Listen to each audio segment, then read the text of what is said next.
stoïcisme, stoïque, impénétrable. Si tu as l'habitude de fouiller sur YouTube, tu as probablement entendu parler du stoïcisme. Alors, certains entendent plein de définitions de gauche à droite et ne savent pas exactement ce que prône la philosophie du stoïcisme. Eh bien, tu comprendras ce courant de pensée si tu regardes cette vidéo de A à Z, ou du moins, tu auras une idée claire et nette de cette philosophie. Je vais d'épargner certains détails, je vais plutôt me concentrer sur l'essentiel, à savoir sur cette philosophie et en quoi elle est importante dans notre vie.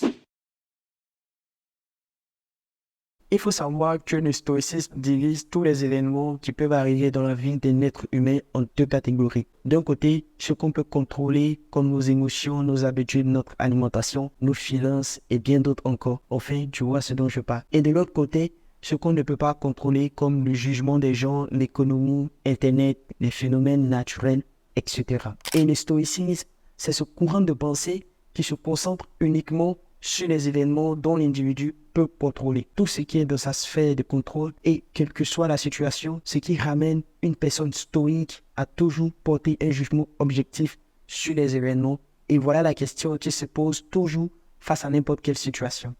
Est-ce que cette situation est dans ma sphère de contrôle? Et si ce n'est pas le cas, il accepte et se concentre uniquement sur ce qu'il peut contrôler, aussi simple que ça. C'est ce qui est en fait le fondement même de cette philosophie. La preuve en est que le précurseur du stoïcisme, Zénon, a su la mettre en pratique lorsqu'il a perdu sa fortune au fin fond de la mer lors d'un orage. Ça sera vraiment sympa de ta part de mettre un pouce bleu pour m'encourager et de t'abonner à cette chaîne pour ne pas rater le maximum de valeur qui passera par ici. Allez, on continue. J'ose même pas imaginer cette situation arriver à un homme du 21e siècle. Il aurait perdu la raison sur une chaude direction l'hôpital psychiatrique. Mais Zénon, lui, est resté calme face à cette situation et de toute façon, il ne pouvait rien faire contre cela et il n'avait pas le contrôle de ces événements tragiques. Du coup, il a décidé de concentrer toute son énergie sur ce à quoi il avait le contrôle, comme sa réaction, son interprétation des événements et ses futures actions. Le stoïcisme de nos jours a vraiment beaucoup de sens parce qu'on a trop souvent l'habitude de s'attacher à des choses qu'on n'a pas le contrôle. Et c'est là qu'être stoïque vous démarquera de 99% des gens, car contrairement aux personnes ordinaires, le stoïque va primo accepter la situation qu'il arrive, mais il ne va pas se laisser atteindre.